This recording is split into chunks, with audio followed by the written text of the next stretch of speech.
Previously on Raw Danger.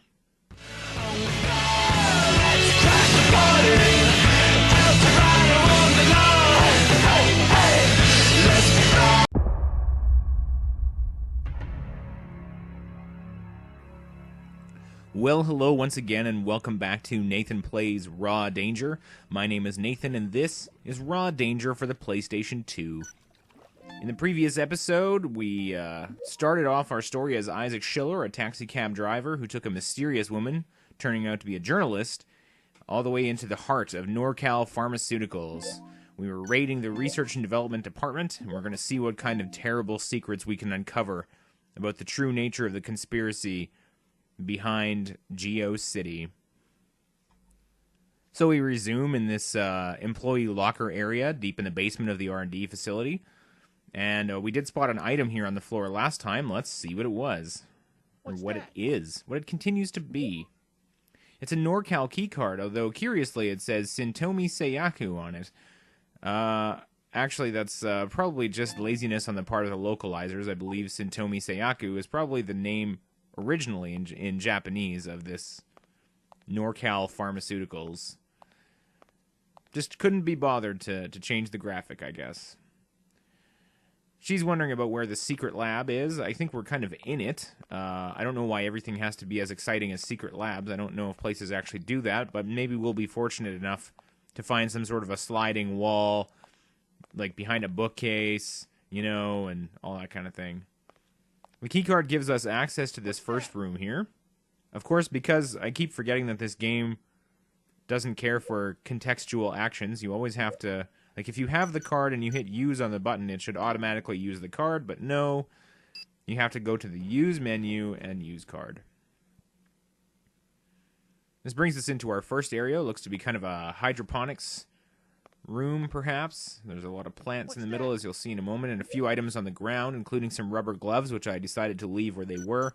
My inventory space being extremely limited, as it is.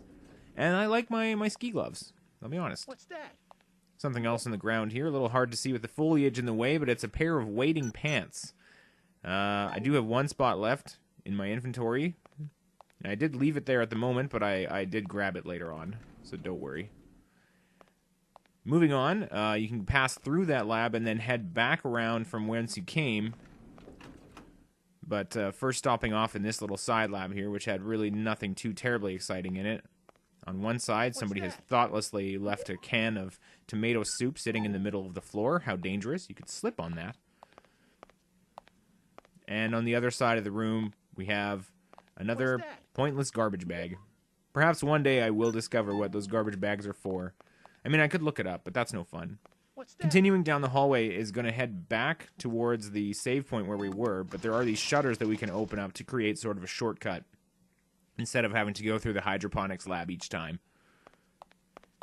So having done that, I just, to kind of get my bearings, headed all the way back to sort of the main hallway here. So on your right, this will be going back to the elevators that brought us down here in the first place. That first left goes to the save point, and there's a very large shutter that we can't open, as well as this room that I missed when I came down here the first time. It's kind of a records, archives area here. Not too much going on, except, oh, what's this? What's that? It's a hostess compass. Yes, it's a tiny girl in a bunny suit. I equip all compasses, as you know, but pretty quickly I felt kind of, I don't know, this is sort of weird. I have a wife. I mean, I can't be ogling bunny girls in PlayStation 2 games. And so, within a few moments, I did go and set it back to something else. Now, you can access any compass you've ever picked up in any of the chapters. So, I decided it was time to pay homage to a favorite compass of mine, being the jet ski compass. Never forget jet ski. He truly was the greatest of us.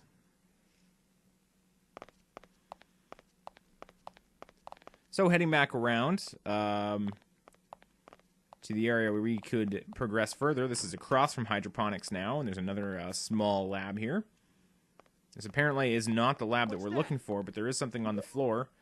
Only moments after equipping the jet ski, I found the NorCal compass. Well, of course I equip compasses. Goodbye, jet ski. It was nice having you out for a little bit. We'll keep you in our thoughts as we move on through the research and development facility. Now, this place being sort of dimly lit and a lot of lefts and rights is very confusing, as you might expect. And I did lose my bearings more than once. Now, here's the large shutter, and on the far side of that, the elevators. So I opened this up so that I wouldn't have to go all the way through that warren of hallways.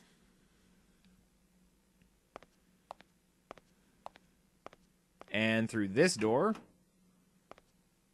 Let's see here. Seems promising. Oh, triggered a cutscene.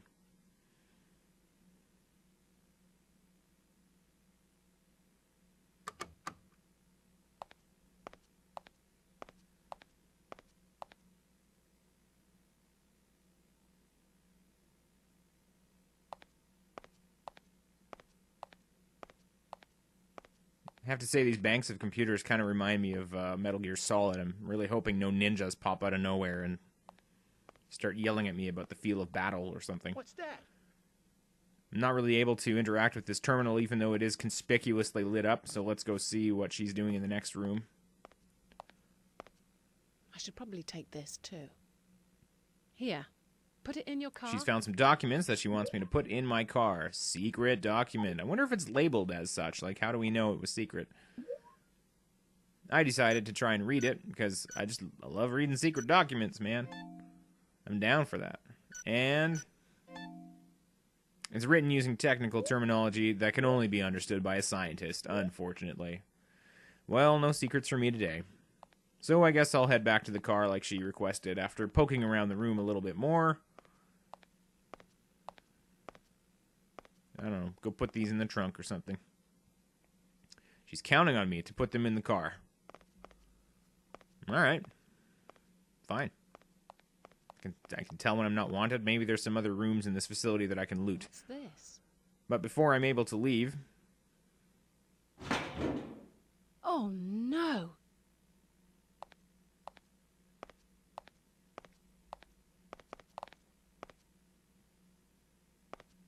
This must be the security system.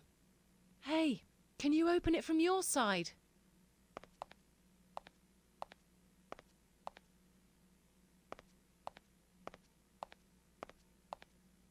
It doesn't open.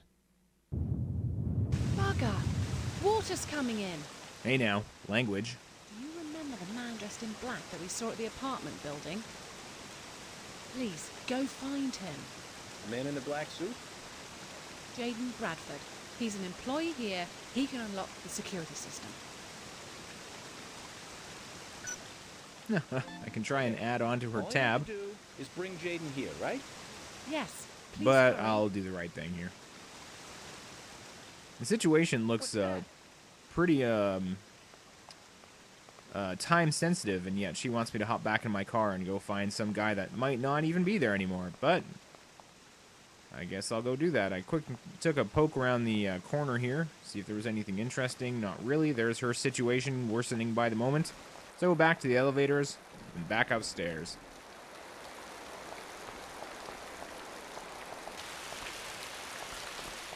Hop in my car here. Do a quick 20-point turnaround there. Oh, okay, wait, and all right.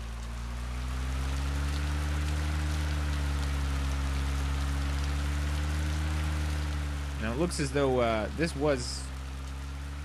area is starting to come apart a little bit, but not too bad just yet.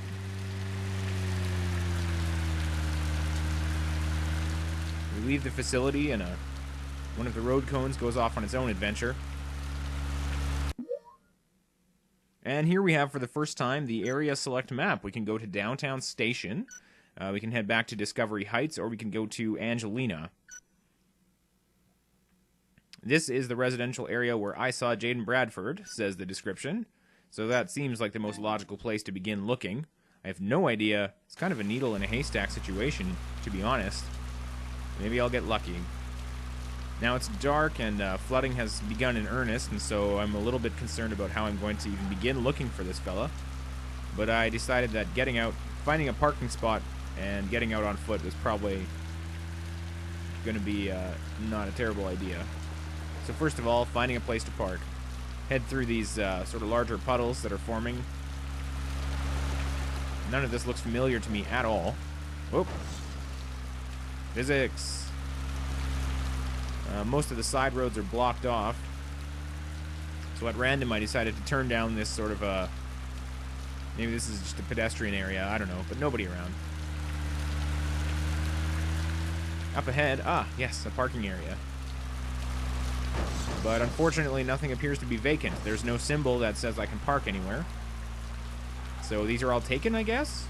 Must be long-term parkers, you know, when you, like, reserve for people who work at there. As luck would have it, wandering into the next area, I triggered a cutscene with the guy that I was looking for. You're Bradford, aren't you? I need you to come with me. Sophia needs your help at Norfolk. She's trapped inside a room. What? It's not good. You must have triggered the security system or something. Trigged. I wish I could help, but I'm in a hurry. Take me to Cascade Dam. Get there as fast as you can. Why Cascade Dam?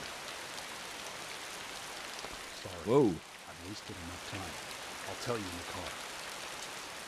Well, the situation escalates extremely quickly, as it appears we've got to go make a point of crossing over with the previous chapter. I'm going to make some small talk. Who are you? You want me to tell you?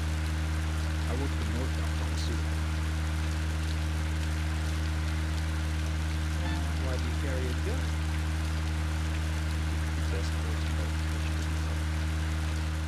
Whoa, mysterious. Alright. Fine. You may have noticed in one or two places within this chapter, I feel like the spelling has gotten noticeably worse in a lot of the subtitles and item descriptions. There was Trigged just now. There were some other ones. Maybe it's not just this chapter. I don't know. It kind of adds to the charm of the game as far as I'm concerned. So now we're on the approach to the Cascade Dam there, which you can see in the distance briefly around the corner. Get a nice little drive up the country here. In my extremely twitchy car, there's a truck headed the other way. Bye, truck. It's just really, really sensitive steering. But you get used to it after a while. And suddenly, the road is out.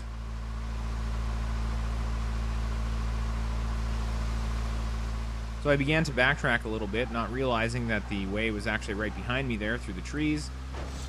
Basically, I drove back to the start of the area and then came all the way back up here. As you can see, there's a little bit of a path here in the woods. And fortunately, all taxis are designed for off-road driving. I decided to try the first-person mode because the path was unclear, but the first-person was actually a lot worse. Yep. Capable taxi. Four-wheel drive. A little bit of an edge there. Looks like we're going to have quite an adventure to get to the other side of the road, or the gap, I guess, in this case. We're river rushing, but fortunately it's actually quite shallow. Very lucky for us. Car seems to be doing fine. Let's get to the banks there on the other side. It's quite a little adventure we get to have here.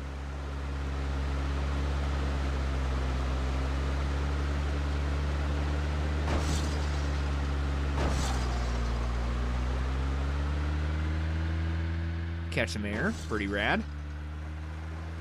There is a bit of a fence back there, so I gather that maybe this is a walking area or like a hiking path. And now we're back on the main road. We did it. With that, this section is over.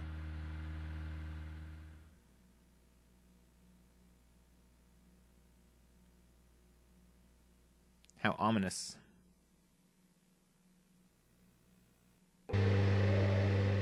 Skipping over the flood update there, which didn't really have anything new to offer us. We continue the windy path, even closer to the dam than ever. As you can see, quite a large crack has already formed. I didn't even notice it while I was playing the first time. The security system that Sophia had activated will only be deactivated by a retinal scan, so you can't leave without me. Wait here. Yeah, I wouldn't dream of it. So he's going to run off to who knows where.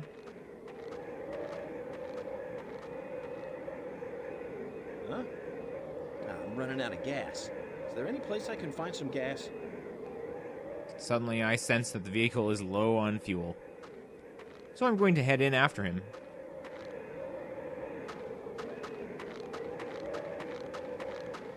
See what I can find.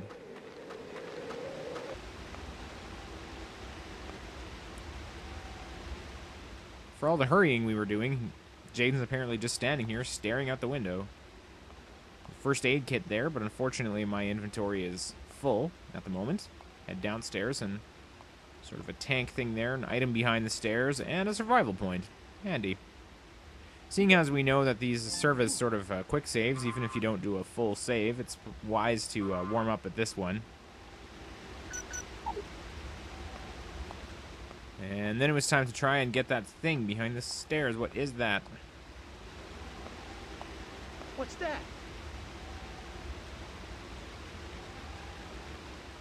This happens to be a gasoline tank, which is right next to a very hot sort of heater unit there. I'm not sure that's the safest thing ever, but whatever. Found the snow border compass, tubular. It'll make a fine addition to my collection. Well, we have a tank full of gasoline there, but no way to transport it to the vehicle currently. I tried to pick up the first aid kit anyway, just because.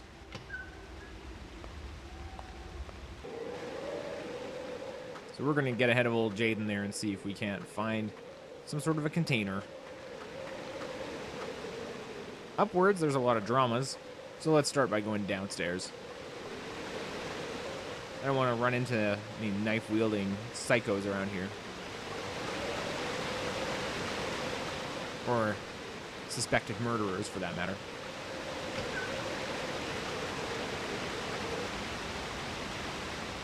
Another survival point down here. Quite generous with those things all of a sudden. What's that? Can of chicken broth that I don't need and can't carry anyway. And what is this? Oh, yes. Finally. Some extra storage space. And it looks sharp. Oh, look at it. We're laughing. Good storage space for ages, for days. Heck yeah, I'm taking this chicken broth. I can take everything forever.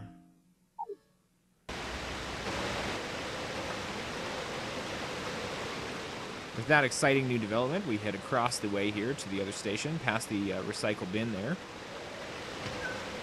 Come back to that thing in a moment. I really get the feeling I'm not using those as wisely as I could be, you know, for transferring items between chapters. It seems like something that you would kind of have to know what's going to happen later in the game in order to best serve your future self. Anyway, I found a lighter and some awesome goggles. Look at this. Oh, man. I'm ready. Ready for anything. And what's that in the back of the room but a giant gasoline tank? Well, it's only 3 weight spots. It's the same as a tire. And it fits in my backpack. It's handy.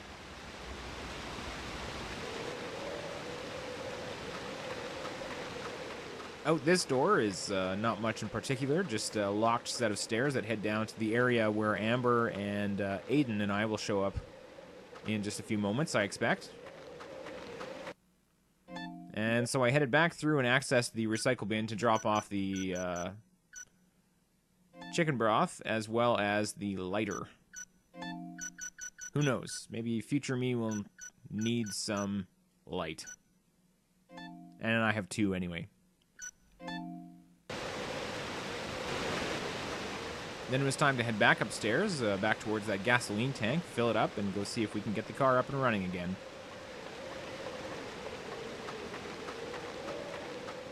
Yeah, as you can see, I did mention that you can spot it from a distance there, but as I ran past here, I'm like, that's a little suspicious. Gonna need a lot of packing tape for that. Oh well, it's probably fine.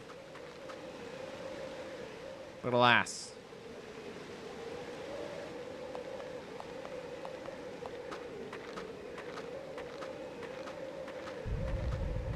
It was not fine.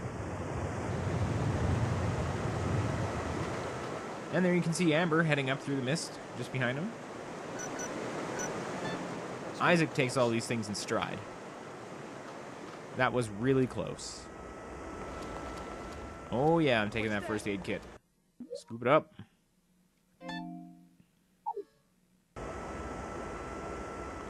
Wonder how many weight spots a person is. Curious. Anyway, quick warm up. Again, a little bit of a quick save there as well, which will be nice. And then it's over to this gas tank, which, once again, I forget that this game doesn't believe in contextual actions, and you have to go to item and then use empty fuel tank. And then you have a full fuel tank.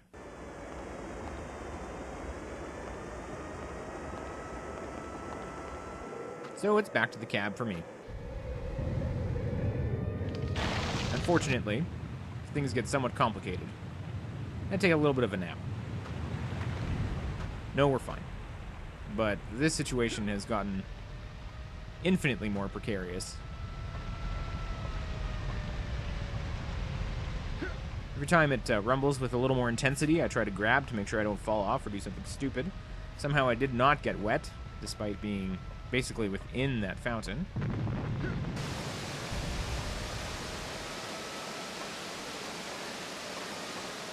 And I hustle a little bit, very nearly fall off.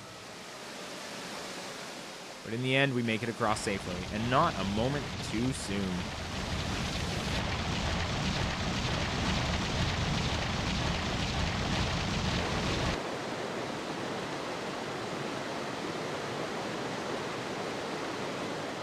Topside, we know that Amber has just averted crazy catastrophe herself. And I take a moment to reflect. I want to get out of this dangerous place right now. But I'm worried about Sophia. This is what I'm talking about. And errors seem to creep into the script here. We refill the gas tank and have a little bit of a schmake break there. Jaden returns. Sorry I kept you waiting. Oh, thanks for the apology. Was the gun really necessary? It's okay to step up. Let's go. Sophia's waiting for us, right? Well, what's your game in all this, Jaden? What's your angle? Anyway, Delray High School rescue operation is proving difficult. Many evacuees are still left. So now we're heading back, and we take a quick stopover near the Delray High School. Not entirely sure why at this point, but I guess we'll just keep moving. For some reason, I decided to mash on all the buttons. You can open and close that car door for reasons which are a mystery.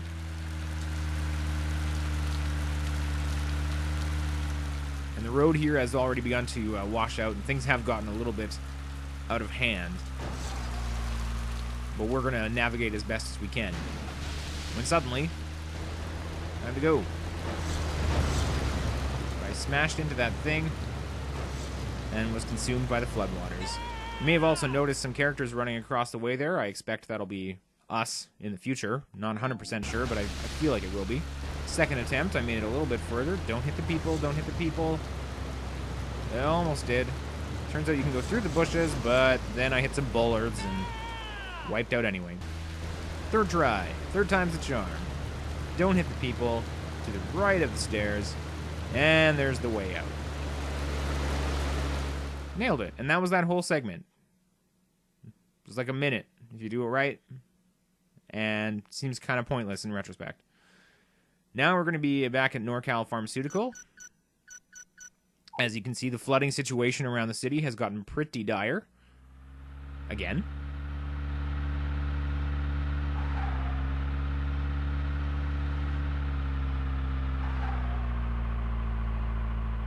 And hopefully the campus here around the facility buildings is still pretty well intact. We saw that there was some damage before, but I guess the only way out is through. So we'll just head down this side and... Whoa. Hey. Okay, so things have changed a little more drastically around here. And it seems that caution would be very much advisable. I actually think that's kind of a neat part of the game, is being able to revisit these areas and seeing the flooding progress in a fairly kind of consistent, logical way. We'll see if there's a way through the building this time instead of around it. And once again, proceeding with a lot of caution because it is difficult to see where I'm going and I don't want to fall off of a cliff. However, the stairs are still here. We'll go bumpity bump down there. And around the right side instead of the left. Or west side, I suppose. Thanks, snowboarder compass. A bit of a bridge there, it's probably fine, although you saw it crack in our wake there. And, oh, good, my parking spot's still here. Shoosh, I always get concerned when you leave an area for that long. Somebody else is going to take my good spot. It's gotten pretty dark, seemingly, and so it's time to crack open my inventory and turn on the lighter, just to provide a little bit of extra illumination. And as we know that these things seem to be more or less infinite, it's fine to just leave it on while we navigate. What's that?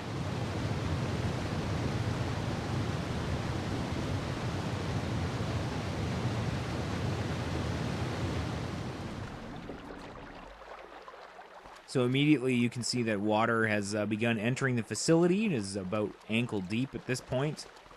Lights apparently have... Actually, were they on? I can't even remember. Anyway, we have a bit of a situation on our hands. And first of all, I got totally turned around and wasted a bunch of time wandering around these corridors again, even though I was here not that long ago, until I found the lab where Sophia is trapped. Jaden's just going to stand there like a lump until I trigger the computer. Activate that, and the cutscene begins. Hold on. I'll open it right now. It doesn't open. Too much water pressure against the door. This isn't good. We have to do something. I have a couple of options there. No, I don't think so. The window is made of high-resistant glass. This isn't good. We have to do something. Perhaps we can drain the water. Absolutely. If we drain the water, the pressure decreases and the door opens. All right. Let's operate the duct and drain the water. So, I suppose it turns out that I didn't need this idiot's retinas after all. And I could have just left you at the dam after you pointed that gun in my face. Alright, well, let's find the release valve.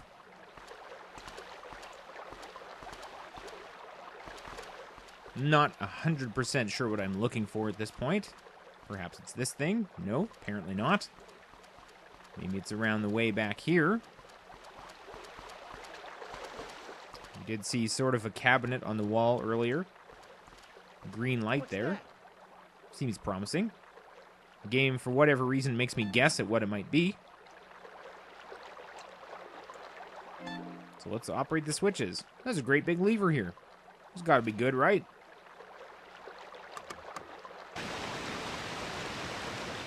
This is how Resident Evil started, I'm sure. I just released all the zombies in, like, the next lab over.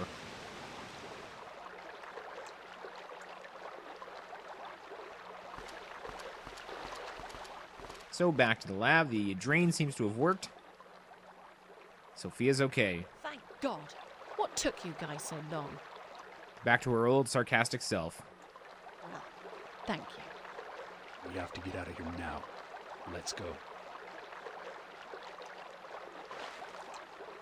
For whatever reason, she's unable to walk at the moment, and so I am carrying her valiantly. I'm also carrying the lighter still, and hopefully not setting her on fire. The water is beginning to rise, as you notice. Situation getting a little worse by the moment, and I'm forced to wade through where it was only ankle deep just prior to that. We make it to the elevator. Now, do elevators still work when there's waist-deep water? Who knows? Apparently, yes. Now, I want you to take a look at this stance while I carry her for a moment. I'm actually only using one hand while she has amazing core strength and actually is doing kind of half of a sit-up. I guess sort of leaning on my elbow there. Still, quite a feat of strength by all involved. This is an update on the disaster. The radio promises that there's an update on the flood conditions, but nothing comes out. No sound plays at all. And we just sort of sit here and share a moment together. And that's exactly how that went down in the game as I was playing it. But then the situation becomes pretty clear to us in any case. Time to go. Now my bridge has washed out completely, and my car just ineffectively bounces off of it. Everything else appears to have been flooded completely, so we're going to have to take a little bit of a risk. Jump it.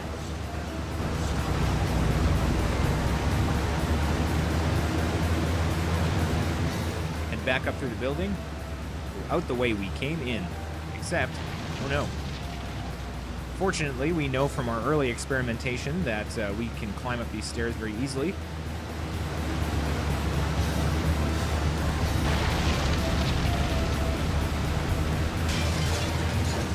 And we pick the escape route with maximum drama. The ground rapidly caves in around us. We make it out just in time.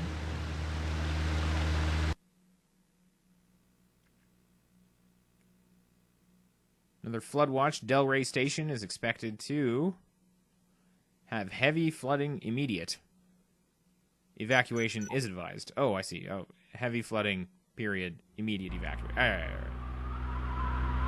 It's 23:53 on day 2. We've made it back to the Delray Station area. Take me to Capital Magazine in Central District by Delray Station. Sophia wants to get back to work. Are you going to pay me this time? Of course. There must be someone in the office. Don't worry about it.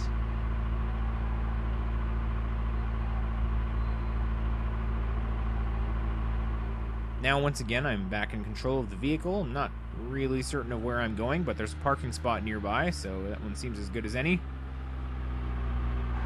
I guess we'll work the problem from here. Fortunately, this is exactly where I need to be. Drop me off here. Thanks for everything. You saved my life. Once again, I owe you. Where are you going now? I'm leaving. Helicopter's here. I have an important thing to deliver. Huh. Interesting. Thanks for your help. I appreciate it. Here I can pick how I want to return the favor. I think a simple handshake will do. I feel as though our relationship is still somewhat strained. We got off on a bad foot, and it's hard to recover from. You know, first impressions are very important. I'm getting off here too. You have to pay. Really? I thought I did. Let me think. Okay, really? Really? Don't worry. Someone must be in the office. Come with me. Are you sure? I don't think anyone's gonna be there. Oh, don't worry. Someone will be there to pay you.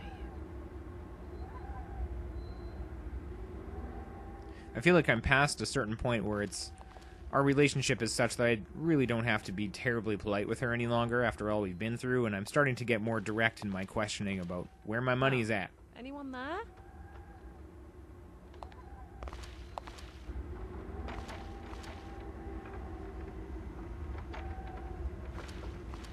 Offices seem to be empty. Actually, at this point in the game, I'm mostly looking for a save point. Is that you? Keith! Oh my goodness. What are you It's Keith, who we met earlier at Angelina. What are you doing here? You haven't evacuated yet? Well, you haven't either, obviously. Oh, actually, it's a good thing. Look, I found these at NorCal Pharmaceutical. I think these documents are about the secret project NorCal was conducting. I don't think we can figure out what they were developing from these. I'm absolutely positive that the mayor is using NorCal to gain political fun. NorCal has purchased many patents over the past several years. Mayor Goldstein is helping them buy the patents, right? More money for NorCal, more revenue for the city, and more jobs for the people. But I still think Mayor Goldstein is raising political funds illicitly. Sophia, it's your bad habit. A reporter can't look at things from only one perspective. I know. You've told me so many times. Meanwhile, I'm sort of awkwardly third-wheeling it over here. Please pay the taxi fare. Oh, you're still here? Oh, that hurts. That is hurtful. Yes. Oh, by the way. Keith, I have a favour to ask you. Will you pay the taxi fare for me? I'll pay you back later.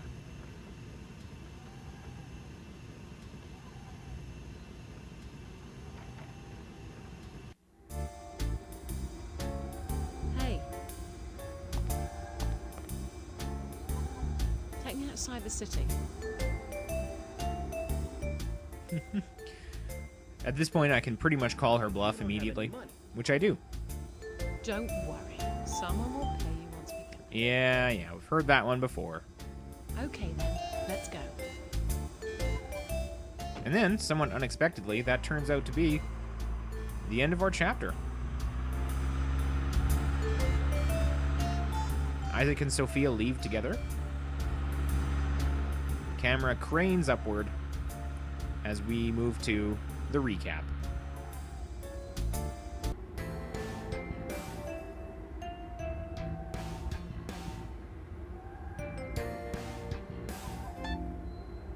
Picked up an attractive female in downtown Geo. Oh, you can't.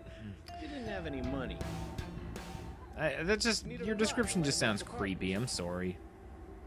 She didn't have any money, but she told me that someone there could pay. Who's that walking on the street there? Who's that? She was a writer for Capital Magazine. Ah, well. She was investigating illegal ties between the mayor and NorCal Pharmaceutical. So yeah, now we know that we have more proof that the mayor and NorCal Pharmaceuticals are hanging out together in perhaps too comfy of a relationship. Perhaps inappropriate. Sneaking into NorCal Pharmaceuticals. The mayor that everyone loves She ended up getting trapped is in the pockets of Big Pharma. We still don't know precisely what NorCal is up to, what their terrible project is that's been hinted at and teased this whole time. I found Jade and Brad, But hopefully we'll be able to shed some more light on that in future trapped in a chapters. Capital Magazine building. There was a guy in the editorial room. And perhaps we'll get to know more about the enigmatic Keith. Keith seemed weird. Perhaps involved in Keith a seemed weird. I got some money from him. But we did eventually get paid. It wasn't entirely clear in the cutscenes, but we did. That's good to know. That's sort of our whole character arc right there. I told her, hey, you don't have any money. Yeah, this just happened. I don't know why they're recapping what happened a minute That ago. is how we escaped the city. But that's how we escaped the city. The end. There are still more chapters to go, but first we have to get the Survivor Certificate. Isaac Schiller, Type 3A was my ending pattern. Playtime of 1 hour and 9. Apparently we didn't die at all, though it looked like we did, and my jewelries remain unknown. It's frustrating a little bit. Well, let's take a sneak peek at the next chapter before heading off, before signing off on this video. Our next chapter is going to center around Paige Meyer, a high school student, probably the person we almost hit with our taxi cab. So as always, thank you ever so much for watching, and we'll see you next mission.